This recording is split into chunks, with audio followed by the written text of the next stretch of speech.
दोस्तों याद रखिए दोस्तों, सिर्फ निर्जीव चीज़ों को ही पानी का बहाव चलाता है। सिर्फ निर्जीव चीज़ों को ही पानी का बहाव चलाता है। जिसमें जान होती है वो अपना रास्ता स्वयं ही बनाता है, अपना रास्ता स्वयं ही बनाता है। इन्हीं शब्दों के साथ हम अपनी आज की क्लास शुरू कर रहे हैं और ये बेस होगी आपकी रेशियो पे। हम पढ़ रहे थे रेशियो, और रेशियो में जहां से छोड़ा था वहीं से स्टार्ट करते हुए आगे के कुछ क्वेश्चंस को देखते हैं। देखिए यहाँ पे कुछ क्वेश्चन आपके सामने लिखे हुए हैं और हमारा पहला क्वेश्चन है, ए और बी की आय तथा व्यय का अनुपात 2:1 है। और देखिए आय कितनी है 2:1 और व्यय कितना है 5:3। ठीक है, इनकी बचत 4:1 हो तो कुल बचत 5000 हो। ठीक है ना, इनकी बचत कुल कितनी है 4:1 के अनुपात में है तथा टोटल बचत कितनी है 5000 है। तो कह रहे हैं कि बी की मासिक आय मालूम करिए। चलिए देखते हैं दोस्तों इस सवाल को आप कैसे लगा सकते हैं। देखिए यहाँ पे आप बचत तो निकाल ही सकते हैं। इनकी बचत का रेशियो दिया है 4:1। ठीक है, ये टोटल कितना हो जाएगा 5। और देखेंगे आप तो 5 रेशियो किसके बराबर है, तो आप कहेंगे 5000 के। यहाँ से 1 रेशियो किसके बराबर होगा 1000 के। तो आप कह सकते हैं कि ए की बचत ठीक, ए की बचत कितनी हो जाएगी 4000 हो जाएगी और बी की बचत कितनी हो जाएगी, तो आपके सामने लिखा हुआ है 1000। ठीक है ना, कोई दिक्कत नहीं है। तो इतनी बातें तो आप समझ गए होंगे। चलिए अब हम देखते हैं आगे। कह रहे हैं कि ए और बी की आय का रेशियो, देखिए ध्यान से देखेंगे, आय 2:1 है। आय कितनी है 2:1 है और व्यय कितना है 5:3। 5:3 क्या है इनका व्यय है। देखिए कैसे कर सकते हैं, आप ध्यान से देखेंगे दोस्तों। एक तरीका 2:1 है, ठीक कोई बात नहीं। देखिए आप मान लीजिए आय 2x है और इनकी कितनी है x है। ठीक है, अब देखेंगे आप बचा कितना रहे हैं 5000 रुपए बचा रहे हैं। तो देखिए 5000 बचा रहे हैं तो पहले माइनस करके 5000 अपने पास रख लीजिए। ठीक है ना, 5000 कुल बचा रहे हैं। ए कितना बचा रहे हैं 4000 और बी कितना बचा रहे हैं 1000। ठीक, तो इतना करने के बाद इनका जो व्यय हो रहा है, जो खर्च हो रहा है वो कितने का हो रहा है 5/3, 5:3। ठीक, अब इस इक्वेशन को आप सॉल्व करेंगे और आपका आंसर आ जाएगा। देखिए क्रॉस मल्टीप्लाई करेंगे 6x minus 12,000 is equal to 5x minus 5,000। ठीक है, इस तरह से करेंगे आप, पक्षांतर कर लेंगे यहाँ से, तो यहाँ पे हो जाएगा आपका x इज इक्वल टू, देखिए इधर जाएगा तो ये हो जाएगा 7,000। ठीक है ना, और आप देख सकते हैं कि यहाँ पर जो भी आपका रेशियो था आय का, बी की मासिक आय पूछ रहे हैं, आय का रेशियो देखिए 2:1 था और आपने x की वैल्यू निकाल ली है और यही x ही तो b का मान है। मतलब b का मासिक आय कितना हो जाएगा, तो आप कहेंगे 7,000 रुपए। ये आपका आंसर आ गया। अगर a की मासिक आय पूछता, देखिए a की मासिक आय, अगर a की मासिक आय पूछता तो आप 2x कर लेते यहीं पे और आपका निकल जाता 14,000 रुपए। ठीक, एक तरीका तो दोस्तों आपका ये हो गया जिसे आप बेसिक कहते हैं। चलिए हम अगला तरीका देखते हैं। इसी सवाल को करने के लिए अगला तरीका देखते हैं। ठीक है ना, देखेंगे दोस्तों आप इतनी चीजें आप निकाल लिए हैं, इतनी की जरूरत हमें पड़ेगी ही। अब देखते हैं, देखिए इनकी इनकम कितनी है दोनों की, तो आप कहेंगे एक की 2 है, एक की 1 है। ठीक, अगर हम कहें इनकी बचत कितनी है, व्यय कितना है, देखिए व्यय इनका खर्च की बात हो रही है, एक्सपेंडिचर की। ठीक है, एक्सपेंडिचर की बात हो रही है, कितना है 5,3। अगर हम सेविंग की बात करें तो ए की सेविंग देखिए 4000 है। ठीक, बी की सेविंग देखिए 1000 है। इसमें तो कोई दिक्कत नहीं है आपको। ठीक है, आप ध्यान देंगे दोस्तों, देखिए जब 2 रुपए कमा रहा है तो 5 रुपए खर्च नहीं कर सकता है, 1 रुपए कमा रहा है तो 3 कैसे खर्च कर देगा। मतलब रेशियो को थोड़ा सही करना पड़ेगा। और सही आप कैसे करेंगे, क्रॉस मल्टीप्लाई करवाएंगे। ठीक है, तो देखिएगा 3 2 जा 6, नई इनकम का रेशियो बन रहा है। ए की अब इनकम कितनी हो गई 6। ठीक, बी की देखते हैं 5 1 5, बी की कितनी हो गई 5। ठीक है ना, बहुत ध्यान से देखेंगे। अब देखिए अगर नई इनकम बना रहे हैं आप तो नई सेविंग भी तो बनानी पड़ेगी, नई सेविंग बना लेते हैं। देखिए तो बी का सेविंग कितनी हो रही है, 5 1 5, 5000। 3 की सेविंग कितनी हो रही है, मतलब बी की सेविंग कितनी हो रही है, तो 12,000। ठीक है ना, 5 का गुणा इससे कराए 5000 आ गया, 3 का गुणा इससे कराए 12,000 आ गया। ए की सेविंग 12,000 हो रही है, बी की सेविंग 5,000 हो रही है।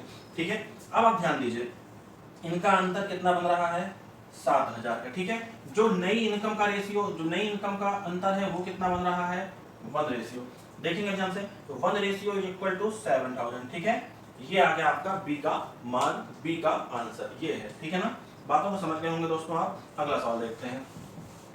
अगला सवाल है, एक कॉलेज में लड़कों बॉयज और गर्ल्स का रेशियो 5:3 है, ठीक है। कह रहे हैं यदि 50 लड़के, यहाँ 50 कर लीजिए दोस्तों, यदि 50 लड़के कॉलेज छोड़ दें, 50 लड़के कॉलेज छोड़ दें और 50 लड़कियां कॉलेज में आ जाएं। देखिए पहले इसको हम बेसिक से करते हैं। तो लड़के और लड़कियों का अनुपात 5:3 हमें पता नहीं, संख्या में x मान लेते हैं, 5x और 3x, ठीक है। कह रहे हैं यदि 50 लड़के कॉलेज छोड़ दें, चलिए ठीक है, 50 लड़कों ने कॉलेज को छोड़ दिया, माइनस कर दीजिए कुल में से, ठीक। और कह रहे हैं लड़कियां कितनी और आ जाएं, 50 और आ जाएं, तो प्लस कर लीजिए आप। ये तो हो गया आपका बेसिक, जैसे जैसे सवाल कहता जा रहा है वैसे वैसे, ठीक है। और तो अनुपात कितना हो जा रहा है, 9:7। चलिए गुणा कराइए, 35x minus 350 is equal to 27x plus 450, ठीक है ना। आप पक्षांतर करके इसको इधर लाएंगे, ये हो जाएगा आपका 8x इज इक्वल टू, देखिए प्लस में हो जाएगा 800, ठीक। Then x is equal to यहाँ से आ जाएगा आपका 100, x इज इक्वल टू कितना आ गया 100, ठीक है। तो लड़कों की कुल संख्या पूछे हैं, लड़के 5x थे आपके पास, कितने हो जाएंगे 500, तो टोटल लड़कों की संख्या कितनी हो गई 500। इतनी बातें समझ में आ गई। आप इस तरीके से भी कर सकते थे, अगर आपको ये तरीका नहीं पसंद है तो आप दूसरे तरीके से कर लीजिए सवाल को, दूसरे तरीके से भी सवाल हो जाएगा। कैसे देखेंगे, देखिए कुल अनुपात कितना था 5:3, ठीक है ना। कुल बच्चों की संख्या कितनी थी 5:3। अब कुछ बच्चे चले गए, कुछ लड़के चले गए, कुछ लड़के जब चले गए तो ये 9 हो गए और कुछ लड़कियां आ गई तो ये 7 हो गए, ठीक। 5:3 में पहले था, अब कितने में हो गया 9:7 में। ध्यान देंगे एक बार कि देखिए यहाँ पे क्या हो रहा है -50, मतलब 50 लड़के जा रहे हैं, और यहाँ पे क्या हो रहा है +50, मतलब 50 लड़के आ रहे हैं। इतनी बातें क्लियर हो गई। देखिए थोड़ा सा ध्यान देंगे आप, 5 लड़के थे, ठीक है, अब 50 चले गए तो कम होना चाहिए ना, यहाँ तो अनुपात में बढ़ रहा है, मतलब कुछ गड़बड़ है, रेशियो को थोड़ा सही करना पड़ेगा। सही कैसे करेंगे आप देखिए, तो गुणा कराएंगे 7×5 = 35, ठीक, 9×3 = 27। अगर इसको आप ऊपर गुणा कराए हैं तो नीचे भी कराना पड़ेगा, तो 7×5 = 35, 350, ठीक, 9×5 = 45, ठीक है। बात समझ गए, ये देख रहे होंगे आप।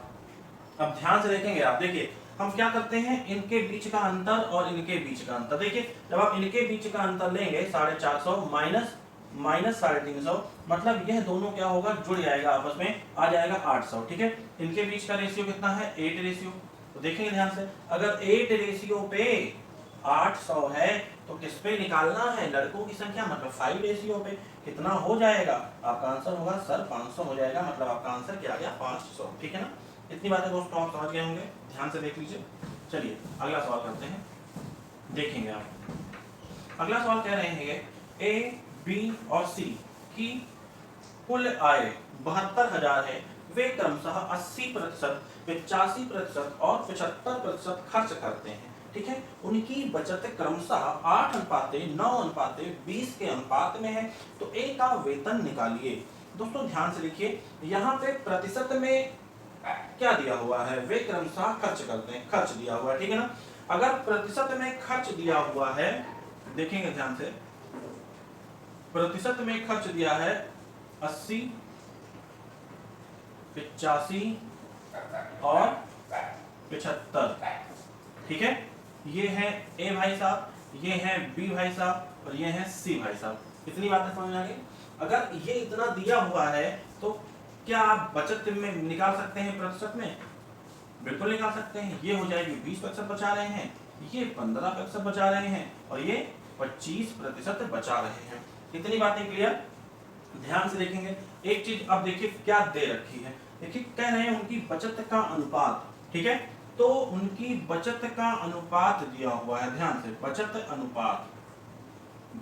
अनुपात दिया हुआ है, कितना दिया हुआ है 8:9:20, 8:9:20, ठीक है। ध्यान से, ऐसा हम क्यों कर रहे हैं, क्योंकि हमें निकालना है कुल आय। अगर हम कुल आय निकाल लेते हैं अनुपात में किसी तरह से जुगाड़ लगा के, तो हम x मान के इसको हल कर लेंगे और एक आवेदन निकाल लेंगे, ठीक है। अब देखिए आप यहां से देखिए जो 8 अनुपात में है, ये जो 20% कह रहे हैं, जो 20% बचा रहे हैं, ये किसके बराबर है? 8 के बराबर है, ठीक है ना। तो अगर ये बचा 20% रहे हैं, अगर हम कुल धन निकालें, कुल आय निकालें, 80% खर्च कर रहे हैं और 80 20 100, मतलब 100% इनकी आय है, और यहां से हम अगर 100% निकालें तो कितना आ जाएगा आप बताएंगे? तो आप कहेंगे सर 8 बटे में 20 गुणे में 100, ये हो जाएंगे 40, ठीक। तो इनकी कुल आय कितनी हो गई? ए की 40। इसी तरह से बी के लिए देखेंगे आप, 85 पे 15, सॉरी 15 पे 9, ठीक है ना, बचत को करना है आपको, तो 15 पे 9, तो 100 पे क्या करेंगे आप? 9 बटे 15 गुणे 100, ठीक। 3 त्रिक का 9, 3 पचे 15, 5 20 पंजे 100, कितना बचा रहे हैं ये? कितनी आय है इनकी कुल? 60, ठीक। इनकी कुल आय हमने निकाल ली 60, ठीक है ना। इसी तरह से अब आप आ जाइए सी पे, इसी तरह से अब आप आ जाइए सी पे, सी पे के लिए, ठीक। देखिए 20 पे 25 कितना हो रहा है? ये बचा रहे हैं 20 अनुपात में बचत है और प्रतिशत में 25, ठीक है। इसको आप इस तरह से लिखिए 25% पे 20, तो 100% पे आप निकालेंगे तो आएगा 80, ठीक है ना। क्या आएगा दोस्तों? आपका 80 आएगा। इस तरह से आप देखिए अब इनकी कुल आय ए की 40 हो गई, बी की 60 हो गई और सी की 80 हो गई। तो ये कुल आय का अनुपात आप निकाल सकते हैं, ठीक है।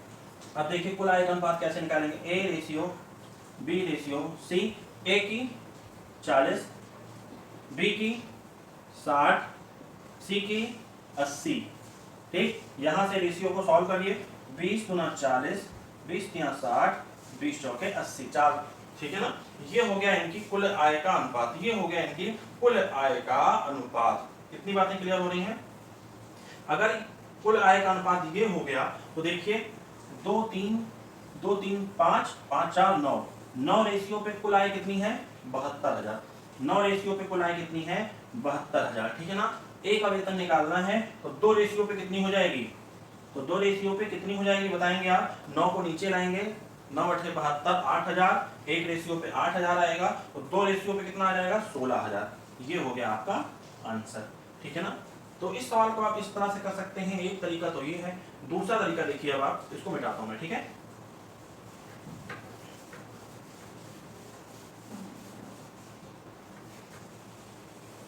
दूसरा तरीका देखेंगे, इसको आप अपनी ट्रिक ही समझ लीजिए कि दूसरा तरीका आप ट्रिक बना रहे हैं एक तरह से। देखिए क्या कर रहे हैं, कुछ करना नहीं आपको, विषय बहुत ध्यान से देखेंगे। जो बचत का अनुपात है, ठीक, उसी अनुपात में जो बचत का प्रतिशत है उसी से भाग दे देना है, ठीक है। समझ में आई बात? जो बचत का अनुपात है उसी अनुपात में जो बचत का प्रतिशत है उससे भाग कर देना है। यहां से आपका आ जाएगा, क्या आ जाएगा? देखिए 2 चौके 8, 2 पंजे 2 दहाम 20, ठीक। और कटेगा 2 दूना 4, 2 पंजे 10, 2 बटे 5, इसको काटेंगे 3 त्रिक का 9, 3 बचे 15, 3 बटे 5, ठीक है। इसको काटेंगे 5 चौके 20, 5 25, 4 बटे 5, ठीक है।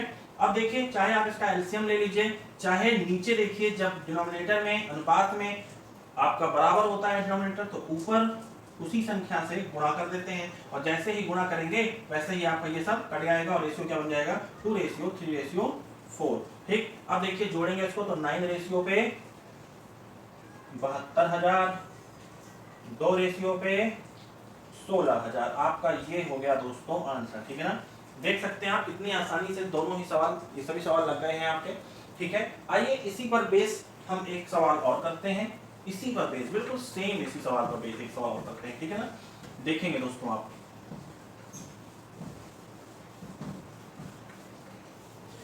देखिए इस बार कह रहे हैं ए बी और सी की कुल आय कह रहे हैं 76,000 रुपए है। कुल आय कितनी है? 76,000 है, ठीक है ना। और देखिए ये कह रहे हैं कि अपनी ये कुल आय का 30%, 25%, 20% बचत करते हैं, ठीक है। इस बार देखिए खर्च नहीं दिया हुआ, इस बार बचत करते हैं, ठीक है ना। और उनकी बचत का अनुपात, और उन्हें बचत का अनुपात भी दे दिया है दोस्तों 4, 5 और 6। बचत का अनुपात भी दे दिए हैं 4:5:6। तो सी का वेतन, तो सी का वेतन, ठीक है ना, तथा ए और बी की कुल इनकम सी से कितनी अधिक है, सी से कितनी अधिक है, ठीक है ना। तो ये है सवाल। तो दोस्तों देखेंगे आप इसको, आप बहुत आसानी से कर सकते हैं। देखिए यहाँ पे बचत का परसेंटेज भी दिया है और बचत का रेशियो भी दिया है। मैंने बताया था आपको कि बचत में ही खेलना है आपको, बचत के अनुपात में उसके परसेंटेज से आप भाग कर लीजिए। कोई दिक्कत बताइए। इसकी 5 है तो आप, ठीक, इनकम ही अगर 6 है तो नीचे कर लीजिए 20, ठीक। इस तरह से अब इसी को आप हल करेंगे। देखिए काटे पीटेंगे अगर, देखिए यहाँ पे आ जाएगा 2, यहाँ पे हो जाएगा 15, ठीक, यहाँ पे हो जाएगा 1, यहाँ पे हो जाएगा 5, यहाँ पे हो जाएगा 2 3 6, 2 10 20, ठीक। 2/15 रेशियो 1/5, 3/10, ओके। अब इनका एलसीएम लेंगे आप, हो जाएगा 30, ठीक। 4 हो जाएगा, 6 हो जाएगा और यहाँ पे हो जाएगा 10 3 30, 3 2 का 9, ठीक। 4:6:9, इतनी बातें हो गई। अब देखेंगे ध्यान से आप, 6 4 10 और 10 और 9 19 रेशियो पे कुल कितनी इनकम है, 76,000 की।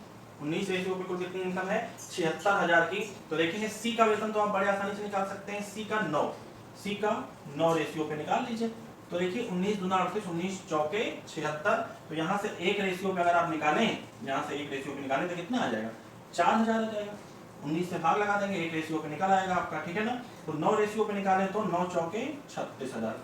ये तो आ गया आपका सी, ये आ गया आपका सी। आगे बढ़ा दिए हैं ए प्लस बी की कुल आय, ए प्लस बी की कुल आय सी से कितना अधिक है।